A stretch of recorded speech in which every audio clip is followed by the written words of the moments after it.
Hello guys, if you are using Adobe Photoshop year 2022 or 2023, maybe you are facing the problem, and when you want to save your file as a save as and you want to export this file as a JPEG, and you can see there is no option to export file as a JPEG, as a PDF, PSD, etc. You have to do some setting. Okay, let's go. Just click on edit and then go to preference, and then you have to click on file handling. A dialog box will be appear. In this dialog box you have to just check one option, enable legacy save as, and then click on OK. Okay, now we have to click on file and then click on save as, and then click on save as type. You can see all the extensions are available here. For example, PNG, JPEG, GIF, etc.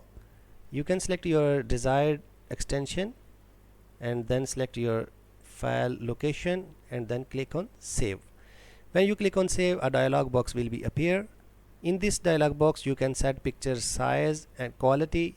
You can drag and drop like as low quality, medium, high and maximum.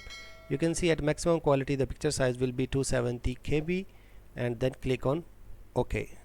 Now we have to go on desktop. You can see that the JPEG file is ready and we can use as per our requirement. Okay friends, I hope you like this video. If you like this video, just hit a subscribe. See you in next video. Stay blessed.